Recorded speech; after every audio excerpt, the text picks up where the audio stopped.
وہ کون تھی؟ یہ واقعہ سچا واقعہ ہے جو خود میرے ساتھ پیش آیا تھا۔ اس واقعے سے پہلے میں سوچ بھی نہیں سکتا تھا کہ ایسا بھی ہو سکتا ہے۔ میں ایک سیکورٹی گارڈ تھا۔ اکثر ایک شہر سے دوسرے شہر میں تبادلے ہوتے رہتے تھے۔ ایک بار میرا تبادلہ ایک ایسے علاقے میں ہوا جو بہت ہی گنجان علاقہ تھا۔ وہاں آبادی نہ ہونے کے برابر تھی۔ ہر طرف جنگلات اور پہاڑ تھے، اور سب سے بڑا مسئلہ اس علاقے میں یہ تھا وہاں موبائل سگنلز بھی نہیں کام کرتے تھے۔ اس لیے اس علاقے میں تبادلے کے بعد 3 مہینوں تک میرا اپنی بیوی اور بچوں سے رابطہ بالکل نہ ہو سکا، اور 3 مہینے بعد جب میں چھٹی لے کر گھر کی طرف جا رہا تھا تو میں نے سکون کا سانس لیا کہ کچھ دنوں کے لیے اس علاقے سے آزادی مل گئی۔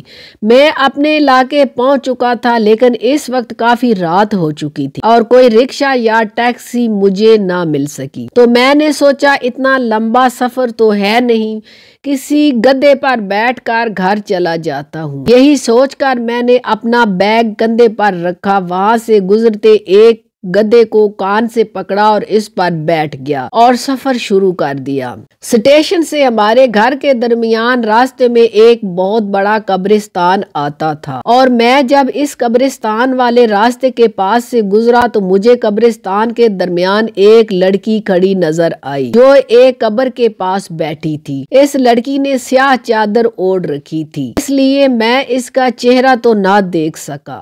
میں نے گھڑی پر ٹائم دیکھا، رات کے 2 بج رہے تھے۔ میں نے سوچا اتنی رات کو کوئی لڑکی قبرستان میں کیا کر رہی ہے؟ یہی سوچ کر میں گدھے کو ہانکتا ہوا قبرستان کی طرف جانے لگا۔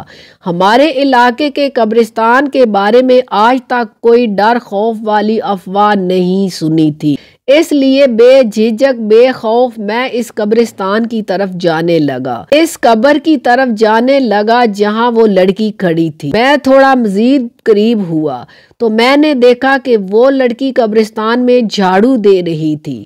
میں اس کے پاس جانے لگا، اور جب اس لڑکی کے پاس پہنچا تو میں نے اس لڑکی کو سلام کیا۔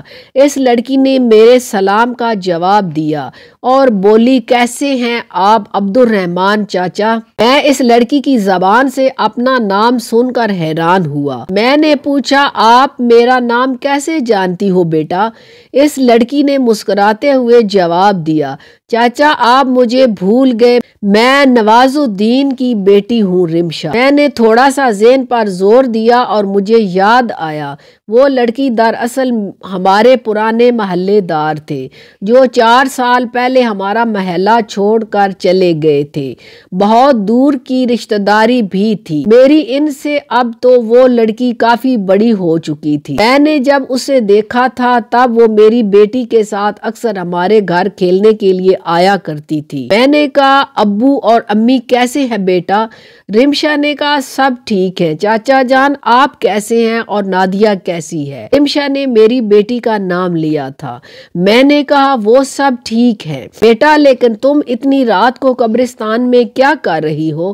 میری بات سن کر رمشا کافی اداس ہوئی اور بولی، بس اب کہاں جاؤں گی چاچا۔ میں نے سوچا شاید رمشا گھر والوں سے ناراض ہو کر قبرستان آئی ہو۔ میں نے پوچھا، بیٹا کیا تمہارے گھر والوں سے کوئی ناراضگی ہوئی ہے؟ تمہارے ابو کو پتا ہے کہ تم اس وقت یہاں ہو؟ میری بات سن کر رمشا بات ٹالتے ہوئے بولی، آپ چھوڑیے چاچا، پانی پیئیں گے آپ؟ میں کافی تھکا ہوا تھا، مجھے بہت پیاس لگی تھی۔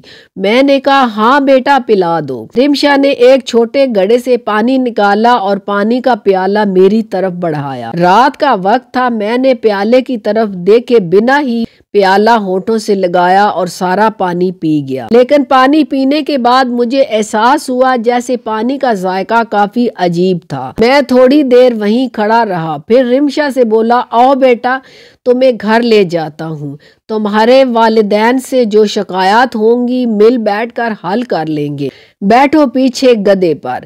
رمشا نے بڑے دردناک انداز میں کہا، اب تو بہت دیر ہو گئی چاچا، آپ جائیے میں بعد میں آ جاؤں گی۔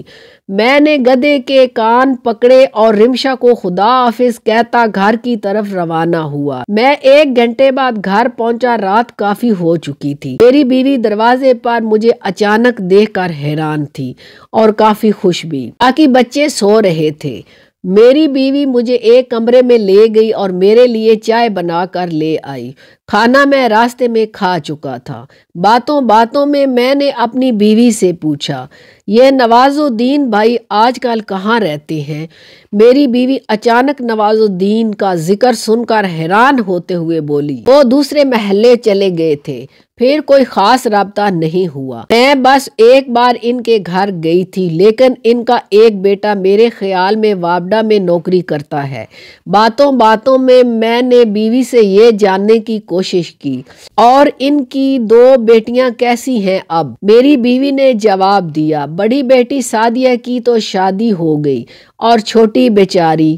میں نے کچھ تجسس سے اپنی بیوی کو دیکھا۔ میری بیوی نے اپنی بات مکمل کرتے ہوئے کہا، چھوٹی بیٹی رمشا نے 2 مہینے پہلے خودکشی کر لی تھی۔ میں نے صدمے سے اپنی بیوی کو دیکھا اور بے یقینی سے پوچھا، کیا کہہ رہی ہیں آپ؟ رمشا نے کب خودکشی کی؟ آپ کو غلط فہمی ہو رہی ہے، ان کی کسی دوسری بیٹی نے خودکشی کی ہوگی۔ رمشا کی خودکشی کی بات تو میں کبھی مان ہی نہیں سکتا تھا، کیونکہ رمشا کو خود میں نے تھوڑی دیر پہلے قبرستان میں دیکھا تھا۔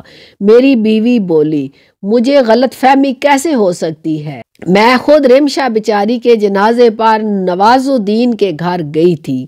یہ کہہ کر میری بیوی کمرے سے باہر نکل گئی اور میں صدمے میں تھا۔ رمشا مر چکی ہے تو وہ کون تھی جسے میں نے قبرستان میں دیکھا تھا؟